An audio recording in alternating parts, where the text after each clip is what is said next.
Je vais commencer. Non, je ne vais pas commencer. Si. Par montrer finalement ce dont on a déjà entendu parler par Pamela, puis par Caroline, sur les cancers de l'enfant. On a une formidable progression entre les années 50, 60 et les années 2000 de la survie des cancers de l'enfant, avec les problèmes qu'on a soulevés aussi, notamment du nombre de séquelles que peuvent avoir ces enfants, dont Pamela a parlé. Et puis, comme vous le voyez, depuis les années 2000, on est dans un relatif plateau et on a vraiment besoin d'arriver à franchir ce plateau. Donc un petit point historique, c'est qu'est-ce qui a permis ces progrès extraordinaires? C'est la combinaison de chimiothérapie, parce que les cancers de l'enfant sont très sensibles aux chimiothérapies, de chirurgie et de radiothérapie, et progressivement mettre ces modifications, ces combinaisons ont permis d'améliorer très progressivement la survie de ces enfants, jusqu'à arriver probablement, avec les drogues qui sont à notre disposition, qui sont des drogues relativement anciennes, à un plateau, c'est-à-dire à une combinaison un petit peu optimale. L'un des points importants, c'est que ces essais cliniques, entre les années 70 et les années 2000, ont été faits finalement de façon relativement empirique. C'est-à-dire sans qu'ils soient vraiment fondés sur la biologie des tumeurs. Puisque la biologie du cancer, elle apparaît à peu près au milieu des années 80, là où on se rend compte, les chercheurs auront le prix Nobel pour ça, que finalement, les cancers de l'enfant ou de l'adulte, en général, sont liés à des anomalies génétiques. Les gènes sont anormaux dans le cancer, et c'est cette dérégulation génétique qui est à l'origine du cancer. Depuis ces années 80, de nombreux travaux de recherche fondamentale ont permis de faire des progrès extraordinaires, et finalement avec relativement peu de retombées, jusqu'à récemment, dans le domaine clinique. Et je pense qu'on est à une étape de transition majeure, où toute cette connaissance accumulée depuis une trentaine d'années débouche effectivement sur des applications cliniques. C'est peut-être ce que je vais essayer de faire passer comme message aujourd'hui. Cette diapositive donc récapitule un peu ce changement de paradigme. Quelques drogues, pas beaucoup de drogues, de la chirurgie, de la radiothérapie, des combinaisons variables ont permis ces différents projets. Et on arrive maintenant à l'émergence de traitements ciblés qui sont fondés sur la connaissance biologique, avec une difficulté, c'est que les cancers de l'enfant, c'est au moins 100 cancers différents. Et 100 cancers qui ont chacun une biologie un peu différente. C'est dire un peu le niveau, l'importance des travaux de recherche qu'il faut avoir, puisqu'il faut travailler cancer par cancer. Ce qu'on peut trouver sur un cancer, et je le montrerai, n'est pas forcément adapté à d'autres cancers. Mais ce que je voudrais aborder un peu aujourd'hui avec vous, premier point, c'est la médecine génomique qui est en train d'émerger, qui est importante, qui permet d'identifier des altérations génétiques qui peuvent en elles-mêmes être la cible de thérapie, qui peuvent aussi, j'en parlerai un petit peu, permettre des approches de létalité synthétique. L'un d'autres aspects qui est important aussi, c'est de cibler non pas forcément l'altération génétique spécifique du cancer, mais la cellule elle-même, c'est-à-dire la cellule d'origine, avec les problèmes qui peuvent se poser, c'est que si on cible la cellule d'origine, on cible le cancer, mais on cible aussi les cellules normales de l'organisme qui ont les mêmes marqueurs, j'y reviendrai. Le micro-environnement, peut-être je vous donnerai un exemple pour montrer que les immunothérapies, type immune checkpoint, ne sont peut-être pas si désespérées dans les cancers de l'enfant. Il y a peut-être quelques pistes. Et puis je terminerai un petit peu sur le ciblage de la machinerie épigénétique. La médecine génomique a eu une progression spectaculaire depuis une dizaine d'années, grâce en particulier aux séquenceurs à haut débit qui sont entrés en service dans les années 2008-2010. Et ont donné lieu à de nombreux essais cliniques au niveau international, en France, aux États-Unis, dans tous les pays développés. En France, c'est le projet MAPIACT, dont l'investigateur principal est Birgit Görger, avec comme copia Gudrun Schleiermacher. Et ces projets ont pour objectif, utilisant différents types de techniques, je ne vais pas rentrer là-dessus, mais d'explorer le génome tumoral et d'explorer l'expression de ces génomes tumorales, c'est-à-dire de séquencer l'ADN et de séquencer l'ARN, qui est le produit de ce génome. Et l'objectif est de pouvoir avoir des groupes homogènes de patients sur le plan génétique, d'avoir des indications sur quel est le mécanisme en cause dans le développement tumoral et de proposer des essais thérapeutiques ou des aspects compassionnels. Donc tous ces projets ont évolué en parallèle, ont démontré leur faisabilité, et de façon importante en France, le programme France Médecine Génomique a été mis en place il y a 2 ans. Le programme France Médecine Génomique prend en considération que l'analyse du génome devient d'une certaine façon incontournable pour les patients en pédiatrie et chez les adultes, même si ce n'est pas la panacée, j'y reviendrai, et donc prend conscience qu'il faut développer une filière nationale de médecine génomique avec des enjeux que je ne détaillerai pas, mais qui sont des enjeux de santé publique, des enjeux scientifiques et cliniques, et bien entendu des enjeux aussi économiques. Et donc en pédiatrie, cet aspect génome, les pédiatres ont répondu aux différents appels d'offres de France Médecine Génomique, et 2 projets sont en bonne voie d'être retenus dans ces appels d'offres. Le premier, c'est les cancers pédiatriques, c'est un petit peu la suite du projet MAPIAC, donc qui portait sur les cancers en rechute ou réfractaires, les cancers pédiatriques en rechute ou réfractaires, avec l'objectif d'identifier des cibles thérapeutiques et d'orienter vers des essais cliniques. Et puis, plus récemment, un deuxième projet a été déposé qui, là aussi, j'espère, pourra être complètement validé.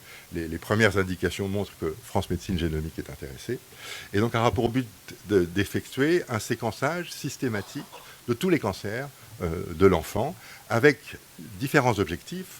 Le premier objectif qui est le diagnostic moléculaire, puisque de plus en plus dans les cancers de l'enfant, l'aspect moléculaire devient un élément important de la stratification diagnostique des patients. La détection des prédispositions héréditaires, puisqu'on sait que, grosso modo, environ 10% des cancers de l'enfant surviennent dans un contexte d'altération génétique qui a été transmise par les parents, donc dans un contexte héréditaire, et bien entendu encore d'orientation thérapeutique. Actuellement, sur l'aspect diagnostic, presque tous les cancers de l'enfant, pas tous, mais donnent lieu à la réalisation de nombreux examens génétiques qui sont souvent faits un par un, cumulés, et qui donnent lieu en fait à je ne vais pas détailler du tout ça, mais à de nombreux examens pour finalement arriver à stratifier le patient, aider le pathologiste et le clinicien à stratifier le patient. Et finalement, France Médecine Génomique, l'un des gros intérêts, c'est qu'avec des techniques relativement standardisées, exome sequencing, RNA sequencing, l'ensemble de ces analyses pourra en fait être réalisé avec ces 2 techniques. Je vous donne un exemple, c'est sur le médulloblastome, qui est une tumeur de l'enfant, pour lequel, il y a encore 10 ou 15 ans, on parlait du médulloblastome, et maintenant, il est très clair qu'on parle des médulloblastomes, au moins 4 groupes de médulloblastomes, qui posent chacun des problèmes complètement différents. Par exemple, on a le groupe Wnt ici, on s'est rendu compte que ce groupe Wnt est plutôt de bon pronostic. Donc la question qui se pose pour ce groupe Wnt est la désescalade thérapeutique. Est-ce qu'on peut diminuer en particulier les doses de radiothérapie? On en a parlé, la radiothérapie est une source de séquelles très importante. Le deuxième groupe, qui est le groupe SHH, SHH c'est pour Sonic Hedgehog, est un groupe dont on comprend relativement bien les mécanismes de développement, et en particulier, il y a l'altération d'une voie de signalisation qui est la voie SHH. Donc la question pour ce groupe SHH, c'est d'effectuer des essais cliniques avec des molécules qui ciblent cette voie de signalisation SHH. La deuxième question pour ce groupe SHH, c'est qu'il survient assez souvent dans un contexte héréditaire. Et donc c'est aussi là prendre en charge non seulement l'enfant, avec le risque de tumeur secondaire, mais sa famille sur ce risque héréditaire. Par contre, les groupes 3 et les groupes 4, qui sont agressifs, des cancers agressifs, on commence un petit peu à connaître leur biologie, mais on n'a pas encore vraiment de pistes très, très claires sur le plan des thérapies qu'il faudrait employer. Et donc, c'est des essais cliniques qui sont encore absolument nécessaires dans ces groupes-là. Donc, cette stratification en 3 groupes, elle est faite sur des données moléculaires et sur plusieurs types de données moléculaires. France Médecine Génomique devrait permettre d'analyser tout ça en une seule analyse, avec, je ne vous le cache pas, pour France Médecine Génomique, des aspects logistiques de circulation des prélèvements qui doivent arriver dans les plateformes et de retour d'informations aux cliniciens qui vont être assez difficiles à organiser. Je vous donne un autre exemple, qui était une tumeur sur laquelle on travaille pas mal dans mon laboratoire, qui sont les sarcomes d'Ewing. Les sarcomes d'Ewing, la plupart des sarcomes d'Ewing ont une translocation entre les gènes EWS et ETS, et on s'est rendu compte depuis quelques années qu'en fait il y a des tumeurs qu'on a appelées Ewing-like, qui sont des tumeurs qui ressemblent à des tumeurs d'Ewing mais qui n'ont pas ces altérations génétiques et qui sont en fait des tumeurs très très différentes du sarcome d'Ewing. Là, ici c'est juste un clustering donc, qui permet de distinguer des tumeurs qui ont une biologie très différente, et vous voyez il y a au moins 6 ou 7 types de sarcomes Ewing-like qui n'ont pas la translocation des sarcomes d'Ewing et qui n'ont probablement pas à terme qui auront des traitements différents, et en particulier certains, comme par exemple les CIC fused, ont un pronostic mauvais encore avec les thérapies qui sont utilisées pour les sarcomes d'Ewing et nécessitent absolument des traitements novateurs. Dans le domaine des traitements, j'ai juste illustré ici l'un des success stories de la génétique moléculaire, qui sont les fusions NTRK. J'aime bien en parler parce que c'est un bon copain, Paul Sorenson, qui a réalisé ce travail. Mais c'est pour vous donner un peu aussi une idée du temps. En 1998, donc Paul clone, identifie cette translocation dans une tumeur relativement indolente de l'enfant, qui sont les fibrosarcomes congénitaux. Et puis au même moment, se crée une compagnie qui s'appelle Array Biopharma, qui a pour objectif de découvrir des petites molécules qui sont susceptibles d'être utiles en cancérologie en impactant, en bloquant certaines voies de signalisation. Et puis de ça, la caractérisation génétique de tumeurs va montrer qu'en fait, il n'y a pas que cette fusion ETV6, NTRK3, mais il y a que plein de fusions qui impliquent ces récepteurs NTRK, NTRK2, NTRK3, NTRK1 qui doit être quelque part, et que finalement, ces différentes translocations caractérisent un grand nombre de tumeurs assez variables au point de vue histologie, au point de vue localisation. Et là, de façon formidable, cette petite compagnie se développe et arrive donc en 2018, donc 20 ans, entre le moment où on découvre l'altération et le moment où le traitement de la larotrectinib apparaît avec une efficacité remarquable sur ces pathologies, mais uniquement sur ces pathologies qui ont ce type de translocation. Donc la biologie, c'est la biologie là qui permet le traitement, mais le traitement n'est efficace que s'il y a ces biomarqueurs. Alors, je vous ai parlé là on peut cibler directement l'altération génétique, mais malheureusement, beaucoup d'altérations ne sont pas ciblables. Et en particulier, j'y reviendrai un petit peu, dans les cancers de l'enfant, il y a très souvent des altérations de facteurs de transcription, c'est-à-dire des protéines qui régulent l'expression d'autres gènes, et on ne sait pas bien, pour l'instant, cibler ces facteurs de transcription. Mais l'un des concepts qui a émergé récemment est celui de létalité synthétique. La létalité synthétique signifie que dans une tumeur, par exemple, l'un des gènes est altéré, mais ça n'empêche pas la survie des cellules, puisqu'il y a un autre gène, qui est soit le gène B, soit le gène A, qui est fonctionnel. Et donc la létalité synthétique, ça revient à dire, par contre, si on inhibe ces deux gènes, on va avoir une létalité. C'est-à-dire qu'on ne cible pas directement le gène qui a l'altération, mais on cible un autre gène qui, lui, est indispensable pour que cette altération soit viable. Et il y a des exemples importants, en particulier pas encore complètement dans les tumeurs pédiatriques, en tous les cas pas en clinique, mais par exemple dans le cancer du sein. Les cancers du sein qui ont une altération du gène BRCA1 sont très sensibles aux inhibiteurs de PARP, pour la raison simple que ces cancers du sein ont des déficits de réparation et arrivent à réparer quand même leur ADN avec d'autres voies de signalisation. Mais par contre, si on bloque également ces autres voies, à ce moment-là, la cellule ne peut plus réparer et meurt. Et c'est un peu l'un des espoirs qui est dans les sarcomes d'Ewing, où dans les sarcomes d'Ewing, on a cette fusion EWS-FLI dont je vous ai parlé. Cette fusion EWS-FLI entraîne un certain degré d'instabilité cellulaire, en particulier en induisant un stress qu'on appelle un stress réplicatif. Et ce stress réplicatif nécessite une machinerie de réparation intacte. Et si en même temps qu'il y a EWS-FLI, on inactive la machinerie de réparation, soit avec des inhibiteurs de PARP, soit avec des inhibiteurs d'une enzyme qui s'appelle CDK12.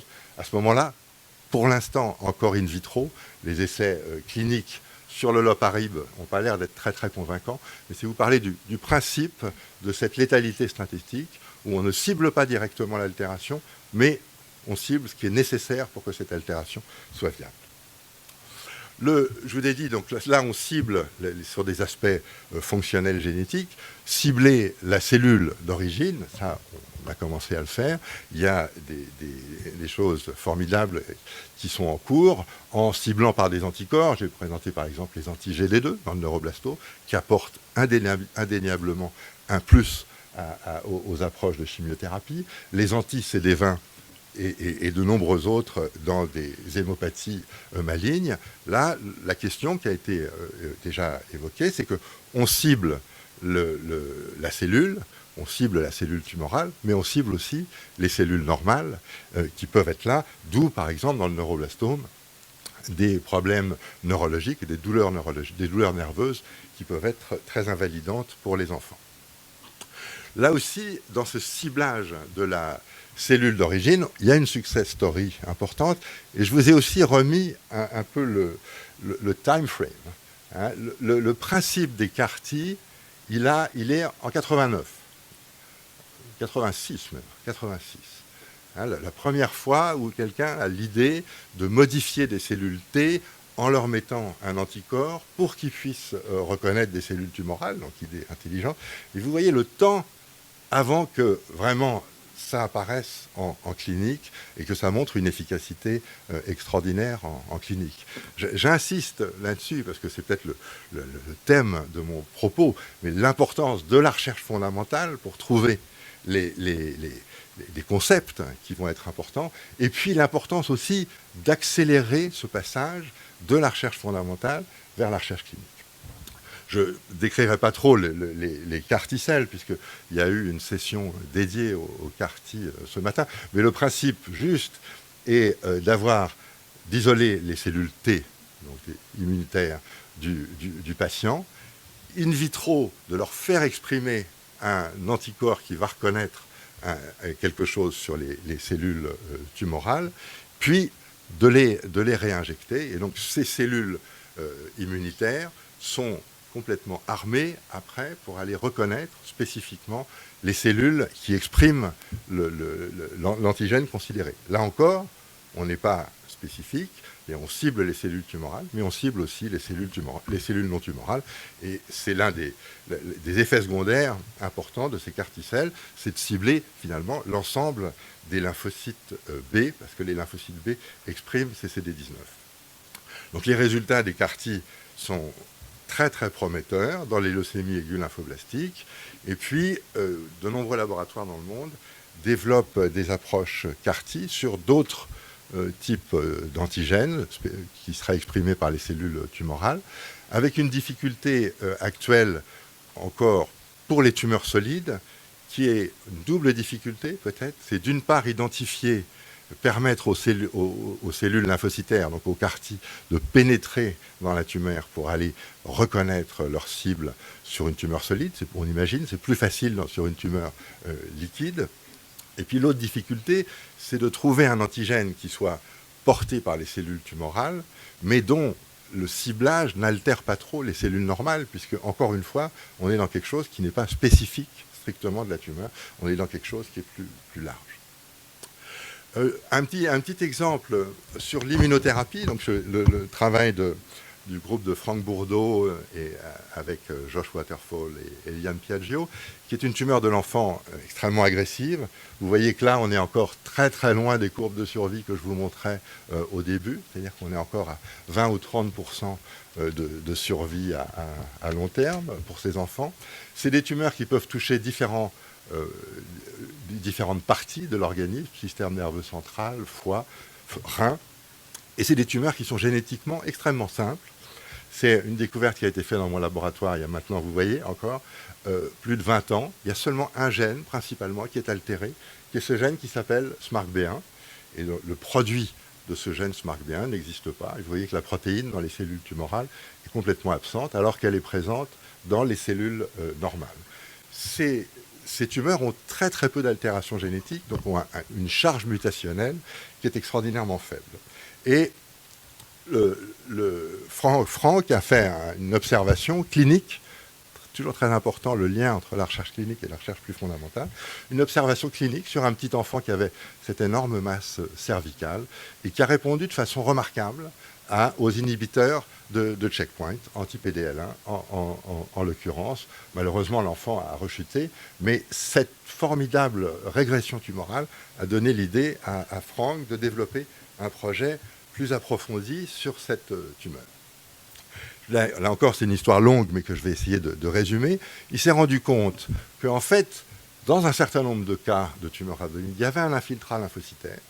Potentiellement, il se passait quelque chose. Quand même. Il y avait un infiltrat lymphocytaire. Pas dans toutes. Vous voyez, il a pu caractériser précisément le type de tumeur rhabdoïde dans lequel il y avait un infiltrat lymphocytaire. Et puis après, développer des techniques assez sophistiquées où on séquence chaque lymphocyte et on essaye de voir quelle est la caractéristique propre de chaque lymphocyte. Et là, deux observations très importantes. Premièrement, la tumeur est infiltrée par des lymphocytes T mémoire. C'est-à-dire que c'est des cellules qui ont déjà été soumises à un antigène et qui potentiellement sont susceptibles de reconnaître les cellules tumorales. Et deuxièmement, ces cellules T mémoire sont clonales, c'est-à-dire qu'il n'y a qu'un seul type, ou en tous les cas pour certaines d'entre elles, il n'y a qu'un seul type de récepteur T qui est présent dans la tumeur. Donc suggérant fortement qu'il y a une réponse immunitaire de lymphocytes T qui reconnaissent quelque chose sur la tumeur et qui, pour une raison ou une autre, sont bloqués, inactivés. On commence à un petit peu mieux comprendre quels peuvent être les antigènes. C'est probablement, on sait que SMARCB1 est un gène qui vient aider à réprimer un petit peu la transcription sur certains gènes. En l'absence de SMARCB1, probablement certaines séquences virales du génome, qui normalement ne sont pas du tout exprimées, s'expriment et peuvent constituer des épitopes, des antigènes qui vont activer le système immunitaire. Mais ce qui est là encore intéressant, c'est retour cette fois-ci sur des modèles, et on a au laboratoire un très formidable modèle de ces tumeurs rhabdoïdes chez la souris, dans un contexte immunocompétent. Et donc ce qu'il a fait, c'est développer des tumeurs chez ces souris, et puis avoir un groupe non traité, puis un groupe traité par des inhibiteurs de checkpoint. Et avec une observation, donc chez la souris, effectivement, d'une efficacité importante de ces inhibiteurs de checkpoint chez la souris par rapport aux souris contrôle. Et ce qui est intéressant aussi, c'est que ces souris qui sont guéries, si on leur remet des cellules tumorales, elles sont capables de les éliminer. C'est-à-dire qu'elles ont développé une réponse immunitaire contre un deuxième challenge viral. Voilà, dernier point. Je vois que vous vous êtes levé. Non. Ah d'accord. J'ai dépassé. Le dernier point, qui est un point très important, beaucoup de tumeurs de l'enfant sont caractérisées par des facteurs de transcription anormaux.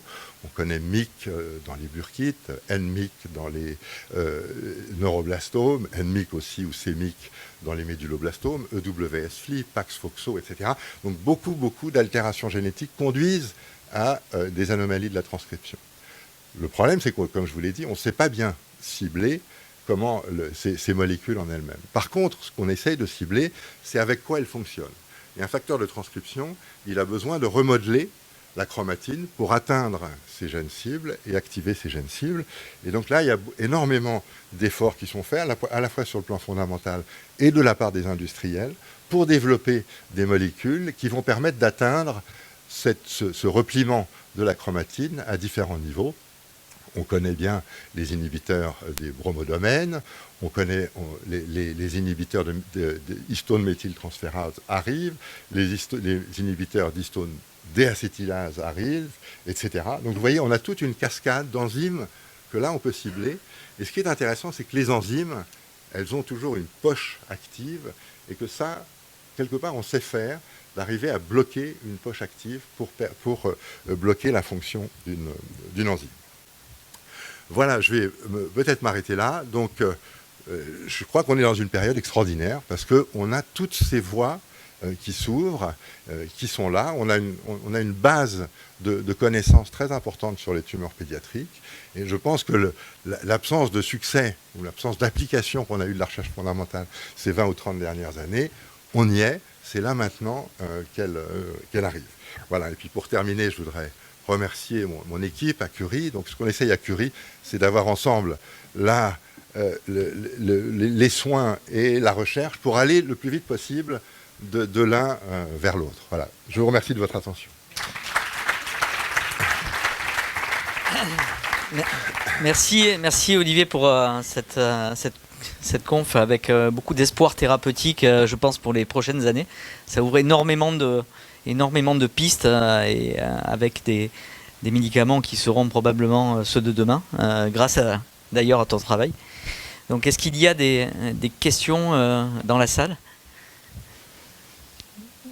J'ai été super intéressé par les manips sur la tezolizumab et ce fameux patient. Ouais. C'est pas tous, hein, malheureusement. C'est pas tous, mais ce qui est important, c'est qu'il se passe quelque chose d'un point de vue immunologique dans ces tumeurs. Mais du coup, est-ce que si on reprend toutes les tumeurs cérébrales également, quelle est, selon toi, la possibilité d'atteindre justement ces tumeurs cérébrales avec des anticorps comme atezolizumab, anti-PD-1 ? Donc c'est quoi ta vision et comment on devrait stratifier les patients par rapport à chacun de ces inhibiteurs ? Sur les tumeurs cérébrales, tu sais, on est toujours confronté à la barrière hémato-encéphalique et à avoir des médicaments qui sont susceptibles de passer. Il y a des discussions éternelles autour de ces aspects-là. Il y a beaucoup de gens qui travaillent pour essayer de perméabiliser d'une façon ou d'une autre cette barrière, mais tu as raison, c'est un point qui est très important, d'arriver à faire pénétrer les drogues dans le cerveau. Ce qui ressort, pour revenir sur les aspects d'immunothérapie, c'est que l'immunothérapie chez l'enfant, en tous les cas par les checkpoints, les immunocheckpoints, est décevante. Il y a quelques histoires comme celles que j'ai montrées qui sont très intrigantes, et qui disent, en fait, peut-être qu'il y a quand même une certaine réaction de l'organisme vis-à-vis de ces tumeurs. Peut-être qu'il y a des épitopes non conventionnels qui sont exprimés, en particulier ces rétrovirus endogènes. Et peut-être que la combinaison d'immunothérapie avec des épidrogues, avec des choses comme ça, permettrait, si tu veux, de lever un certain nombre de verrous qui empêchent les lymphocytes d'arriver à la tumeur. D'autres questions, oui. Dans les tumeurs pédiatriques, un ratio entre la réponse à l'immunothérapie et la quantité de cellules du système immunitaire présentes dans la tumeur. Est-ce que il y a oui. beaucoup de travaux qui sont effectués actuellement. En général, dans les tumeurs pédiatriques, il y a relativement peu d'infiltrats immunitaires. Et typiquement, dans l'exemple que vous montrez... Mais voilà, c'est-à-dire qu'il faut un travail poussé pour se dire, en fait, les tumeurs rhabdoïdes, qui sont déjà des tumeurs très rares, il y a peut-être un sous-groupe de tumeurs rhabdoïdes qui, elle, peut être atteinte par les... Donc, il y a un gros travail de caractérisation à faire et qui, je pense, est encore devant nous.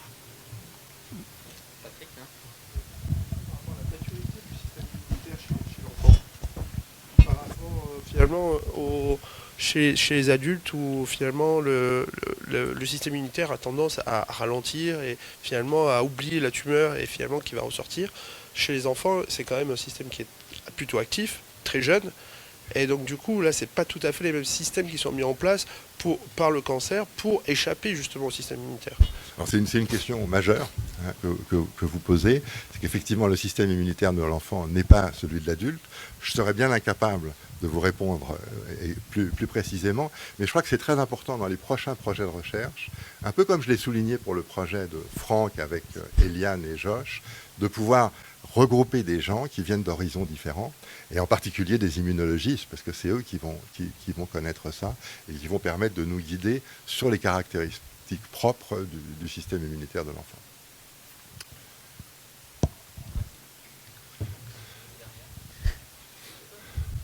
Je peux y aller. C'est juste. Hein, je peux y aller ou c'était. La réponse pendant longtemps, on a pensé que la réponse immune dans les tumeurs était gérée par l'instabilité génétique présente dans les tumeurs. Or, le problème avec la pédiatrie, c'est que ce sont des tumeurs avec très peu d'instabilité. Est-ce que vous avez, est-ce que tu as des éléments qui pourraient dire qu'en fait, tu penses que c'est les virus, la réactivation des gènes viraux qui pourraient répondre? Je pense qu'à peu près tout le monde s'accorde pour dire que les seules réponses immunitaires ne sont pas juste contre les altérations génétiques. Hein, le tumor burden load, le mutational load est important, est un paramètre, présente des corrélations avec l'infiltrat lymphocytaire, présente des corrélations avec la réponse immune, mais ce n'est pas le seul paramètre. Et d'autres immunogènes, de type de ceux que j'ai indiqués sur les rétrovirus endogènes, sont probablement très importants. On a des indications aussi, par exemple dans le sarcome d'Ewing, pour penser qu'il y a des transcrits. On ne sait pas encore s'ils vont jusqu'à la protéine, donc jusqu'à l'épitope, mais qui sont produits et qui sont extrêmement spécifiques du sarcome d'Ewing. Donc, le tumor burden load est certainement, le mutational burden load est certainement très important, mais c'est pas le seul paramètre, et je pense que le travail de Franck montre bien que ce n'est pas le seul paramètre à prendre en compte. C'est plus pour effectivement appuyer le séquençage des méduloblastomes que vous avez montré. Mike Taylor, il a séquencé 1000 méduloblastomes pour arriver à ça. Et quand on pense que les tumeurs rhabdoïdes, c'est encore plus rare que le méduloblastome, c'est vrai que ça nécessite des collaborations. Et c'est vrai que le projet français et européen, c'est intéressant dans ce sens-là, parce que sinon, pour les tumeurs encore plus rares, on arrivera à ça dans trop longtemps. Absolument. La collaboration est essentielle. Merci encore Olivier. On peut applaudir encore.